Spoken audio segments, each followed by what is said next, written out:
धन्यवाद प्रभु, धन्यवाद तेरा, धन्यवाद खुदावन। धन्यवाद करते हैं पिता परमेश्वर आज के इस दिन के लिए, इस समय के लिए, इस अवसर के लिए हम धन्यवाद करते हैं पिता परमेश्वर। हालेलुया। धन्यवाद, धन्यवाद पिता परमेश्वर, धन्यवाद पिता, धन्यवाद करते हैं पिता परमेश्वर। धन्यवाद पिता, धन्यवाद पिता।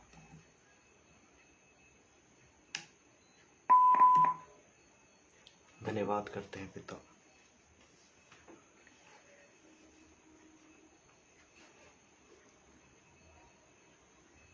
हमारा आरंभ परमेश्वर पिता, परमेश्वर पुत्र और परमेश्वर पवित्र आत्मा के नाम से होवे, आमीन।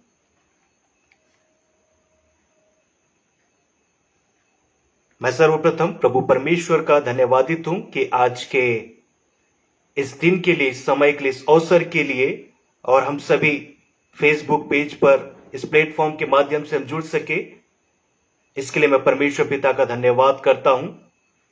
इसके साथ ही साथ मैं ब्रदर अनुपम डेविड जी का भी धन्यवादित हूं कि उन्होंने मुझे आगरा मसीह मंडली के पेज पर मुझे वचन प्रचार करने का अवसर और समय उन्होंने प्रदान किया। उपस्थित सभी फेसबुक पेज के लाइव इस मीटिंग में जुड़े प्रभु के खादिमों का तथा सभी विश्वासी भाई बहनों का मैं रेवरेंड मनीष डेनियल दुर्ग छत्तीसगढ़ से सामर्थ मिनिस्ट्री के द्वारा आप सभी का इस्तकबाल करता हूं।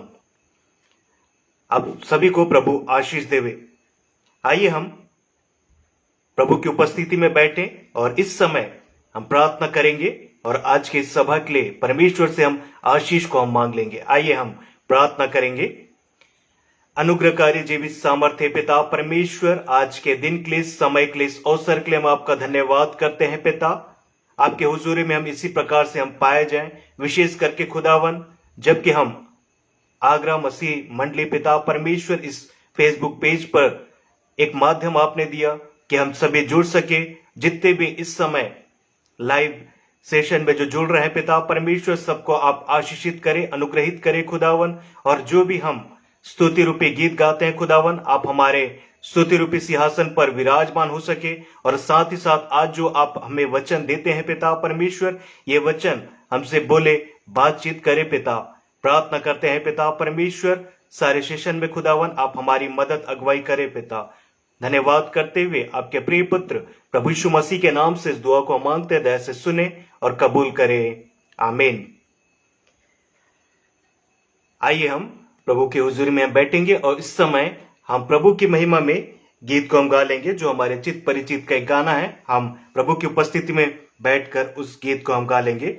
गीत के बोल हैं, दुनिया के कोने कोने में। इस गीत को हम प्रभु के हुजूरी में बैठकर प्रभु की महिमा के लिए हम गा लेंगे।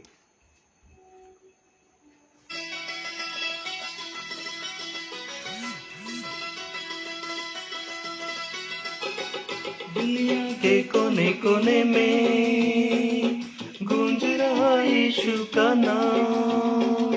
दुनिया के कोने कोने में गूंज रहा यीशु का नाम। कैसा प्यारा यीशु का नाम, दुनिया में हालेलुया। दुनिया प्यारा यीशु का नाम, दुनिया में हालेलुया।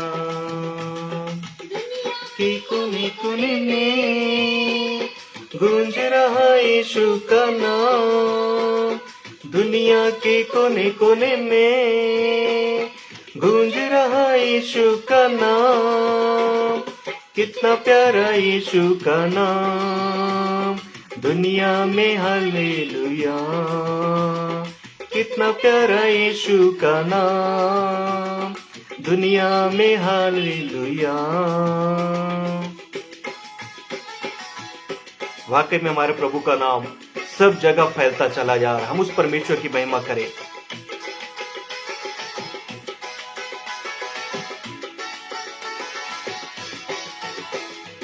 इस दिल के कोने कोने में गूंज रहा यीशु का नाम। इस दिल के कोने कोने में गूंज रहा यीशु का नाम। कितना प्यारा यीशु का नाम, इस दिल में हालेलुया। कितना प्यारा यीशु का नाम, इस दिल में हालेलुया। के कोने कोने में गूंज रहा यीशु का नाम, इस दिल के कोने कोने में गूंज रहा यीशु का नाम। कितना प्यारा यीशु का नाम, इस दिल में हालेलुया। कितना प्यारा यीशु का नाम, इस दिल में हालेलुया।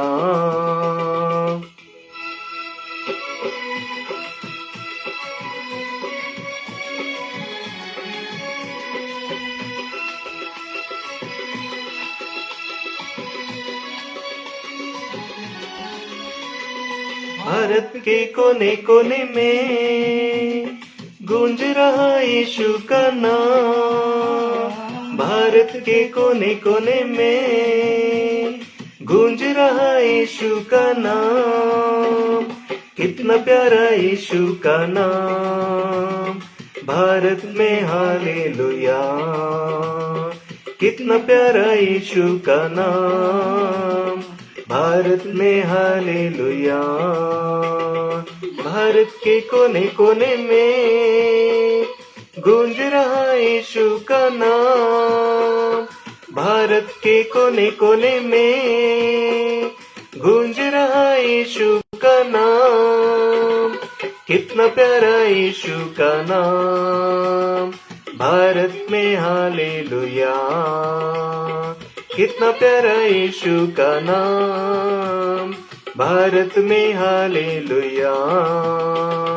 दुनिया के कोने कोने में गूंज रहा यीशु का नाम, इस दिल के कोने कोने में गूंज रहा यीशु का नाम।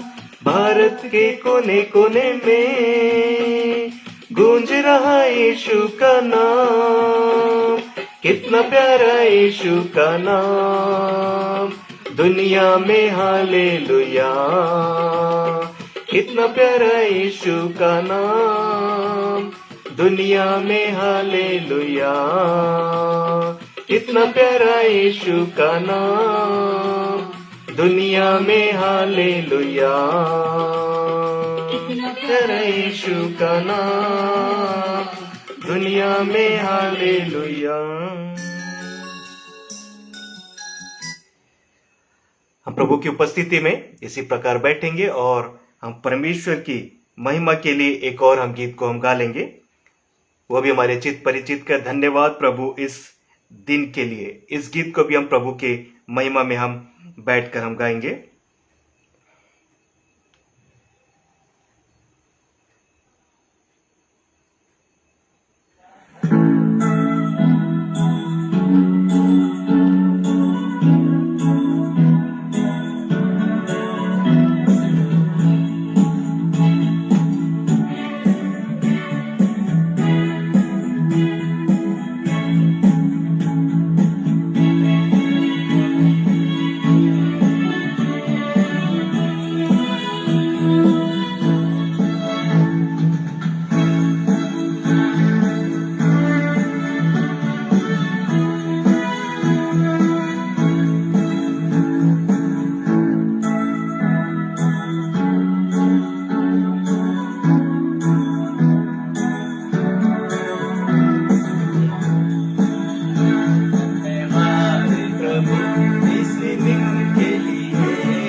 सारी बातों के लिए परमेश्वर पिता का हम धन्यवाद करते हैं। वाकई में वो परमेश्वर है जिसने हमें आज का दिन दिया, समय दिया, अवसर दिया कि हम उसके हुजूरी में इसी प्रकार से हम पाए जाए।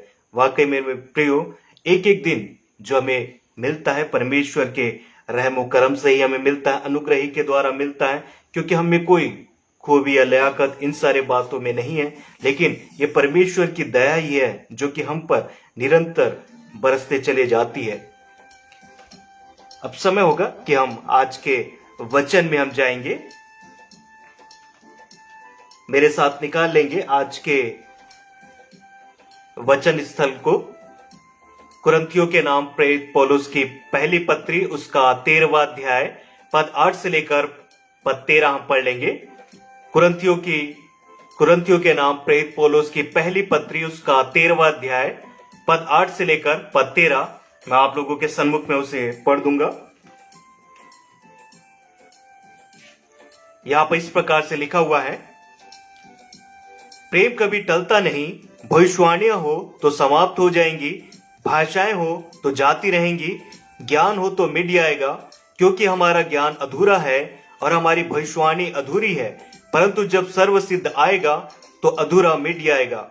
जब मैं बालक था तो मैं बालकों के समान बोलता था, बालकों का सा मन था, बालकों की सी समझ थी, परंतु जब सियाना हो गया तो बालकों की बात छोड़ दी। अभी हमें दर्पण में धुंधला सा दिखाई देता है, परंतु उस समय आमने सामने देखेंगे। इस समय मेरा ज्ञान अधूरा है, परंतु उस समय मेरी पूरी रीति से पहचानूंगा जैसा कि मैं पहचाना गया हूं। पर अब विश्वास, आशा, प्रेम ये तीनों स्थायी है, पर इन सब से बड़ा प्रेम है।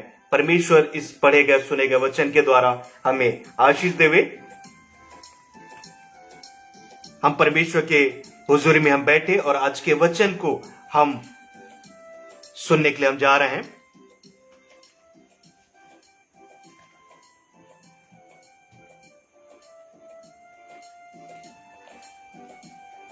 आप सबों को प्रभु के मधुर और सामर्थी नाम में मेरा पुनः सलाम, नमस्कार। आई होप सभी भले स्वस्थ होंगे, आनंदित होंगे।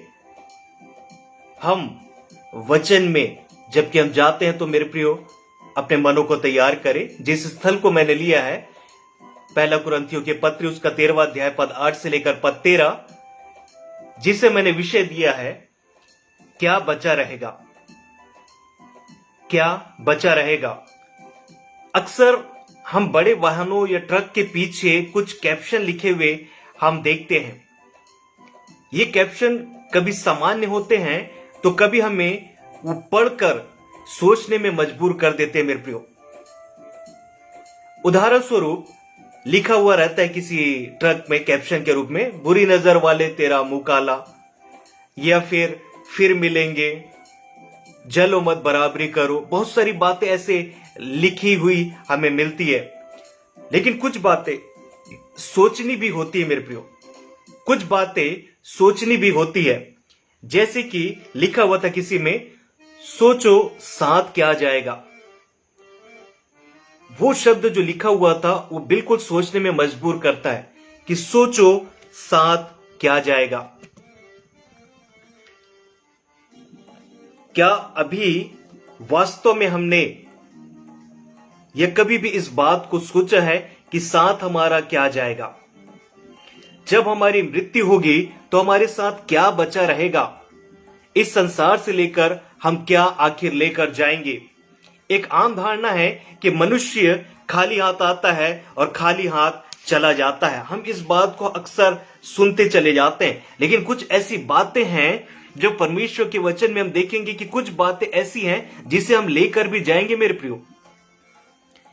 इतिहास में सिकंदर का नाम प्रमुखता से लिया जाता है, जिसने 32 वर्ष के कम उम्र से आधे से अधिक विश्व के पर उसने विजय को प्राप्त किया था। 33 वर्ष की आयु में जब उनकी मृत्यु हुई, जिसने आधे से ज्यादा विश्व पर विजय का पताका फहराने के बाद सिकंदर निश्चित रूप से खाली हाथ चला गया मेरे प्रियो, क्योंकि वह बिना प्रभु को जाने इस संसार से गया। बिना प्रभु को पहचाने वो इस संसार से रुखसत हुआ मेरे प्रियो। जब हमारा शरीर मिट्टी में मिल जाएगा तो क्या बचा रहेगा, इस पर हम कुछ बातों को हम देखेंगे। हम ऐसी 3 बातों पर गौर करेंगे जो हमारे साथ जाएगी, जो मृत्यु के बाद बचा रहेगा उस पर हम आज विचार करेंगे और देखेंगे कि परमेश्वर का वचन हमसे क्या कुछ बात करना चाहता है। बाइबल के आधार पर इन बातों को हम देखें कि साथ हमारे क्या जाएगा। अब जो भी बात करते हैं वचन को सामने रखकर करते हैं, तो बाइबल के आधार पर हम इन बातों को देखेंगे कि हमारे साथ आखिर क्या चीजें जाएंगी। हम सब इस चीज को सोचते हैं कि मनुष्य खाली हाथ आया और खाली हाथ जाएगा, अच्छी बात है, लेकिन बाइबल के आधार पर हम इस बात को भी हम समझेंगे, सीखेंगे, कि गौर करेंगे कि कौन सी चीजें हमारे साथ में जाएंगी। तो 3 ऐसी चीजें हैं जिसको हमें संजो कर रखने की आज आवश्यकता है। पहली बात जो हम देखेंगे, हमारे कार्य हमारे साथ जाएंगे। दूसरी बात, हमारे मुख्य वचन हमारे साथ जाएंगे। तीसरी बात, प्रभु यीशु मसीह के प्रति हमारा विश्वास हमारे साथ जाएगा। हम इसे क्रमवार रूप से हम देखेंगे, सीखेंगे मेरे प्रियो। ये 3 बातों पर जो बाइबल हमें बताती है, 3 बातें जो हमें अपने साथ लेकर जाना है। पहली बात, हमारे कार्य हमारे साथ जाएंगे। दूसरी बात, हमारे मुख्य वचन हमारे साथ जाएंगे। तीसरी बात, हम प्रभु यीशु मसीह पर कितना विश्वास रखते हैं, वो सारी बात हमारे साथ जाएंगी। 3 बातों को हम क्रम रूप से हम देखेंगे। पहली बात कि हमारे कार्य हमारे साथ जाएंगे। प्रकाशित वाक्य की किताब उसके 14 अध्याय पद 13 के अनुसार हमारे कार्य संसार के बाद हमारे साथ हो लेते हैं। हमारे कार्य इस संसार के बाद हमारे साथ हो लेते हैं। जबकि व्यक्ति इस संसार से रुखसत होता है, हमारे कार्य हमारे साथ हो लेते हैं मेरे प्रियो। याकूब उसके 2 अध्याय पद 14, 15 और 26 पे जिस प्रकार लिखा है, याकूब की पत्री उसका 2 अध्याय पद 14, 15 और 26 में इस प्रकार से लिखा है, हे मेरे भाइयों, यदि कोई कहे कि मुझे विश्वास है पर वह कर्म न करता हो तो इससे क्या लाभ? क्या ऐसा विश्वास कभी उसका उद्धार कर सकता है?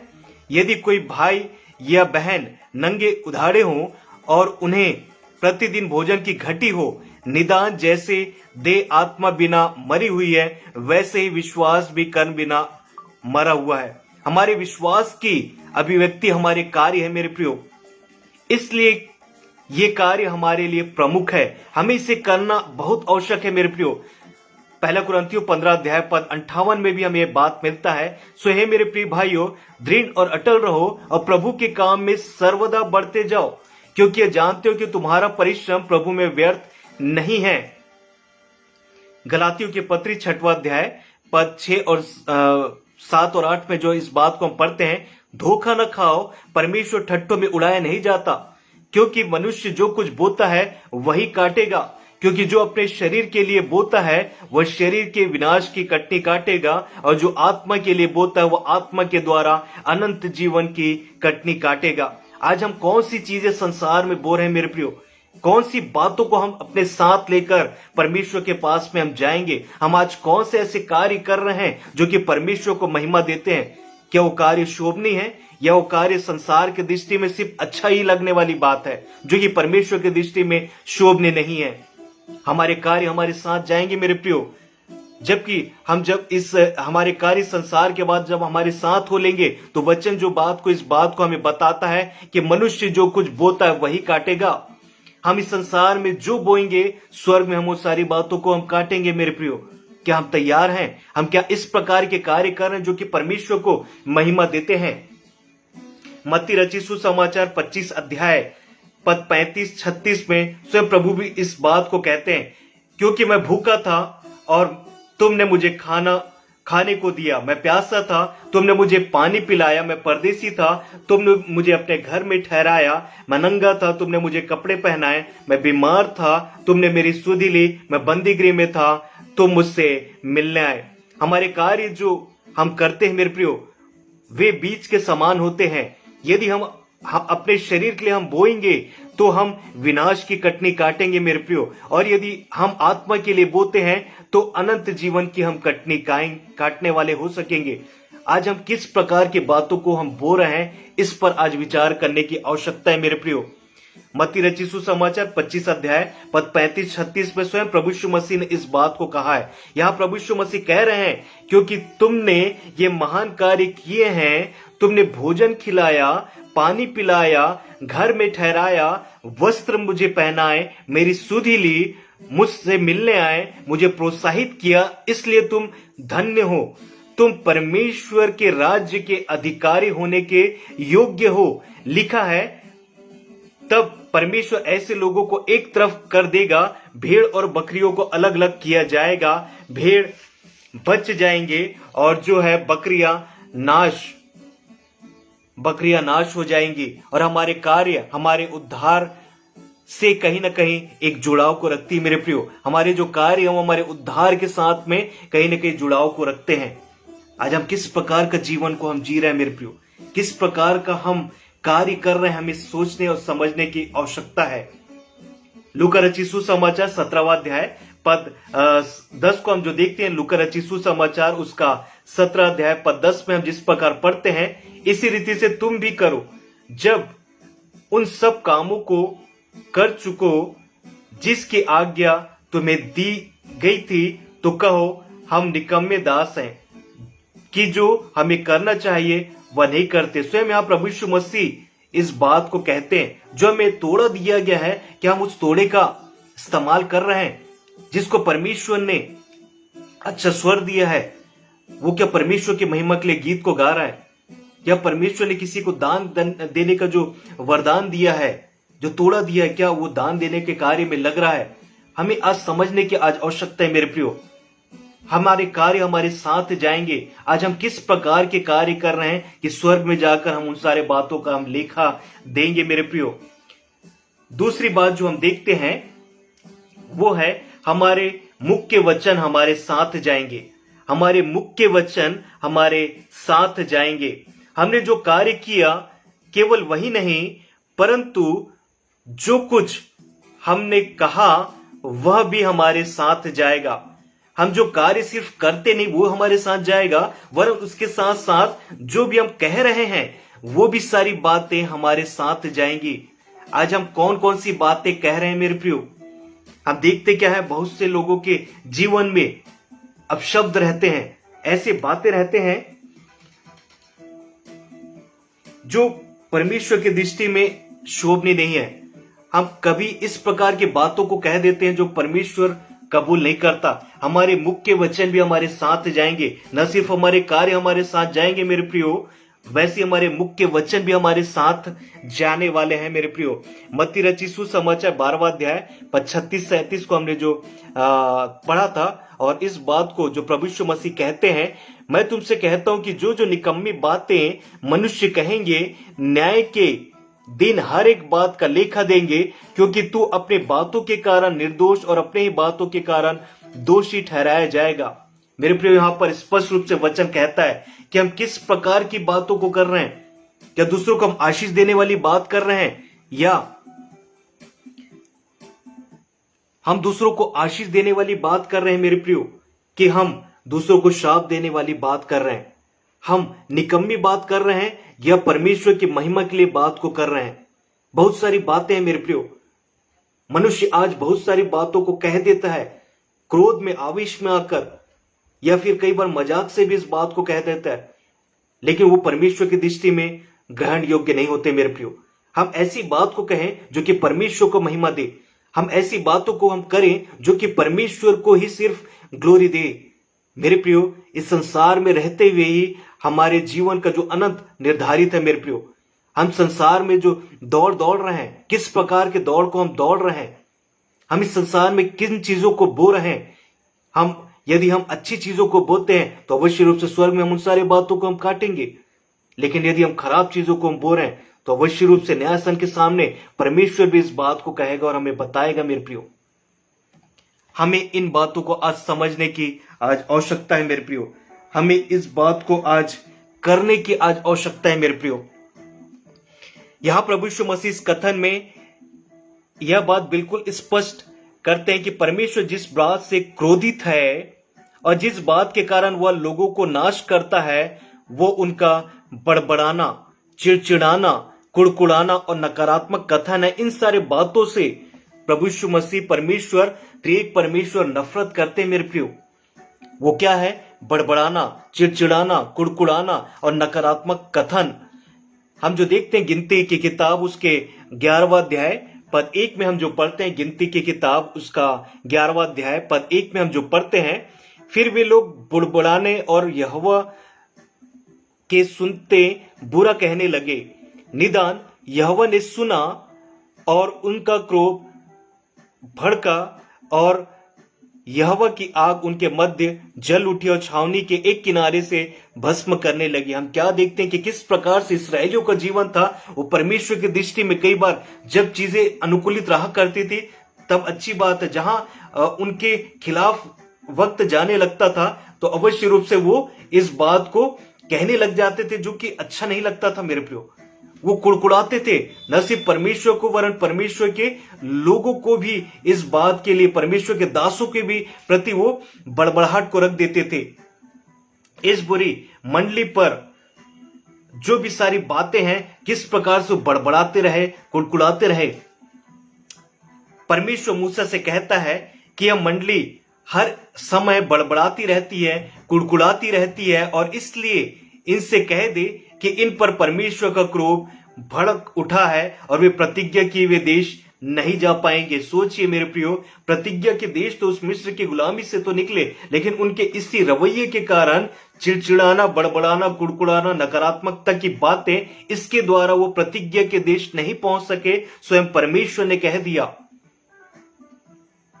क्या आज हम ऐसी कुछ बात कर रहे हैं मेरे प्रियो कि हमारा जो प्रतिज्ञा का देश है स्वर्ग, हम वहां जाने के लिए वंचित तो नहीं रह जाएंगे? क्या परमेश्वर हमें इस बात को तो नहीं कह देगा कि तुम प्रतिज्ञा के देश नहीं जा सकते? जैसे कि इस्राएलियों ने हम जो देखे कि किस प्रकार से उन्होंने इस कार्य को किया जो कि परमेश्वर की दृष्टि में शोभनीय नहीं है। परमेश्वर के विरुद्ध जो जो बातें हम करते हैं उनसे परमेश्वर का क्रोध भड़कता है मेरे प्रियो। मुख्य वचनों के संबंध में एक बात और वचन में लिखी हुई है, क्या तुम नहीं जानते कि अन्यायी लोग परमेश्वर के राज्य के वारिस न होंगे?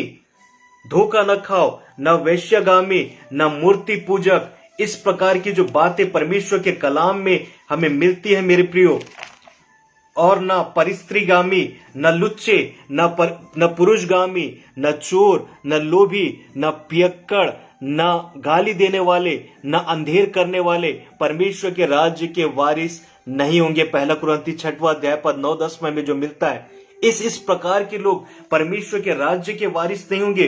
परमेश्वर का राज्य उस स्वर्ग है मेरे प्रियो, उस राज्य के वारिस नहीं हो पाएंगे। क्यों?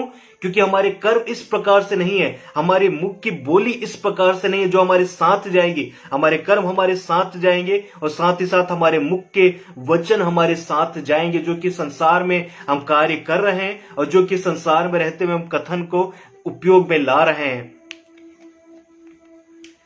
इस संदर्भ में दो बातें हैं जिसमें व्यक्तियों के साथ जुड़े हैं। पहला अन्याय, वे जो पक्षपात करने वाले लोग हैं। दूसरा गाली देने वाले लोग। परमेश्वर कहता है कि धोखा न खाओ, ऐसे लोग परमेश्वर के राज्य के वारिस नहीं हो सकते। इसलिए हमें समझना है कि हर एक निकम्मी बात का हमें लेखा देना है। हमारी हर एक बातचीत हमारे साथ जाएगी, जो भी हम कहते हैं वो मेरे प्रियो हमारे साथ जाएगी, क्योंकि हम अपनी बातों ही के कारण धर्मी और अपनी बातों ही के कारण अधर्मी ठहरते हैं मेरे प्रियो। हमें अपने आप को समझने की आज आवश्यकता है, हम कितना परमेश्वर की हुजूरी में हम पाए जाते हैं मेरे प्रियो। क्या हम इस प्रकार के कर्म कर रहे हैं जो कि परमेश्वर को शोभनीय है? क्या हम इस प्रकार के कथन को कर रहे हैं जो कि परमेश्वर को महिमा देते हैं? आज हम क्या देखते हैं मेरे प्रियो, कईयों का जीवन दो तरफा होता है। उचर जाएंगे सारी बातों के लिए, संडे को बिल्कुल एकदम होली, मतलब एक लुक लाइक एंजल, इस प्रकार का जीवन को व्यतीत करेंगे वहां पर कुछ घंटे। प्रेज द लॉर्ड, आमीन, जय मसीह की, प्रेज लॉर्ड सिस्टर कैसे हैं आप, और सारी बातों को हम करेंगे। लेकिन जहां चर्च से निकलने के बाद उनका जो इस प्रकार से हो, हमें आज इन बातों को समझने की आज आवश्यकता है मेरे प्रियो। हमें आज इन बातों को आज करने की आज आवश्यकता है मेरे प्रियो। तीसरी और अंतिम बात जो हम देखेंगे वो ये प्रभु यीशु मसीह के प्रति हमारा विश्वास हमारे साथ जाएगा। प्रभु यीशु मसीह के प्रति हमारा विश्वास ही हमारे साथ जाएगा। मेरे प्रियो, हम कुछ लोगों को अविश्वासी कह देते हैं और कुछ लोगों को कोई आशा न रखने वाले व्यक्ति कहते हैं, परंतु वे भी तो विश्वास कहीं ना कहीं करते होंगे। यदि कोई ये कहता है कि मैं ईश्वर पर विश्वास नहीं करता, तो इसका अर्थ यह है कि वह इस संसार पर इस बात पर विश्वास करता है कि वो ईश्वर नहीं है। अगर कोई कहता है कि मैं नहीं मानता कि प्रभु यीशु मसीह जगत का उद्धार करता है, केवल उसी के द्वारा उद्धार संभव है, तो इसका अर्थ यह है कि वह इस बात पर विश्वास करता है कि उद्धार पाने के लिए दूसरे भी रास्ते हैं। इस प्रकार से लोगों का आज विश्वास है। मेरे प्रियो, इस कारण जो बात यह है कि प्रभु यीशु मसीह पर हमारा विश्वास हमारे निर्णायक होंगे। मेरे प्रियो, इस कारण जो बात है वह यह कि प्रभु यीशु मसीह पर हमारा विश्वास हमारे लिए निर्णायक होगा। हम जो पढ़ते हैं यूहन्ना रचित सुसमाचार 3 अध्याय पद 15 में स्वयं प्रभु यीशु मसीह कहते हैं, ताकि जो कोई विश्वास करे उस पे वो अनंत जीवन पाए। ताकि जो कोई विश्वास करे उस पे अनंत जीवन प्राप्त करे। जो पुत्र पर विश्वास करता है अनंत जीवन उसका है, परंतु जो पुत्र को नहीं मानता वह जीवन नहीं देखेगा। मेरे प्रियो, परंतु परमेश्वर का क्रोध उन पर आ जाएगा। यूहन्ना 3 के पद 36 के अनुसार हम कितना परमेश्वर पर विश्वास रखते हैं। न सिर्फ अच्छी परिस्थिति में, वरन हम खराब परिस्थिति में भी परमेश्वर पर विश्वास रखें। मेरे प्रियो, हम क्या देखते हैं, इसराइली जबकि मिस्र की गुलामी से निकले, किस प्रकार से परमेश्वर पर थोड़ा ईमान लाते थे, फिर थोड़ी देर बाद जब स्थितियां बिगड़ जाती थी, वो भी परमेश्वर को कोसने लग जाते थे। परमेश्वर के दासों के बारे में बुरा भला कहते थे। वो कुड़कुड़ाने और बड़बड़ाने का जीवन।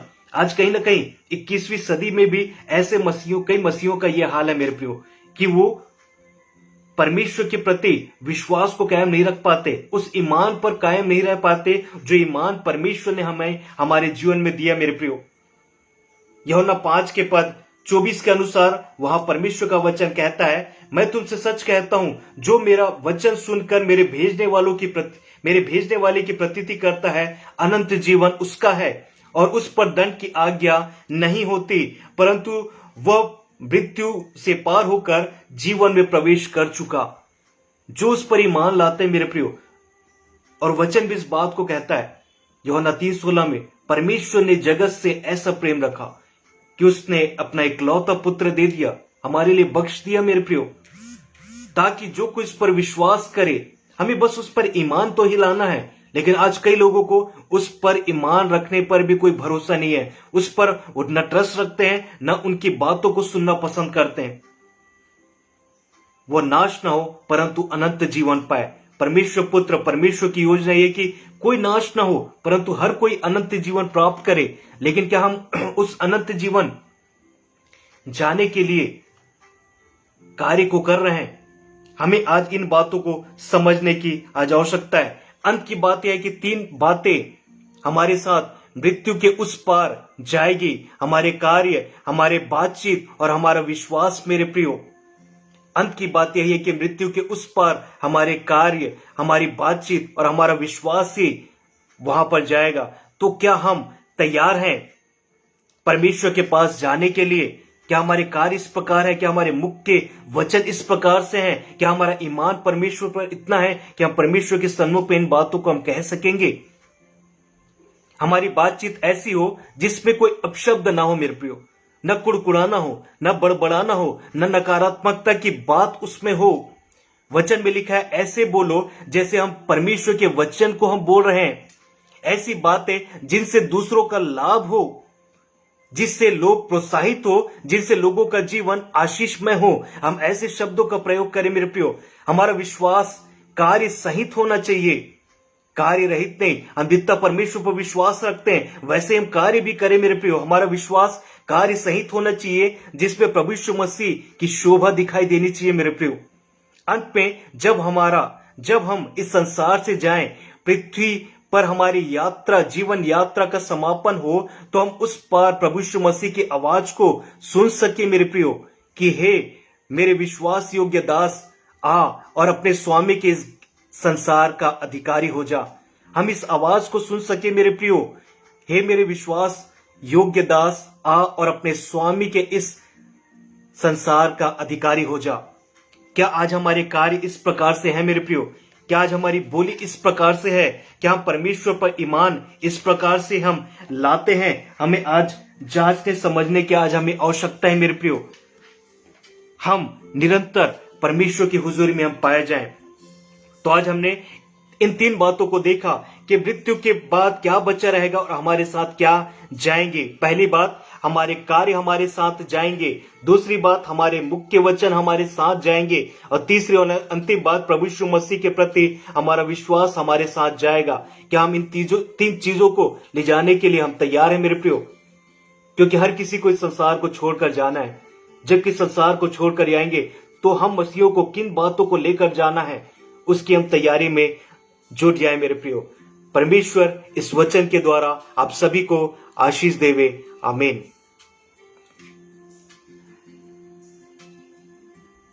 अब समय होगा कि हम अंतिम प्रार्थना कर लेंगे।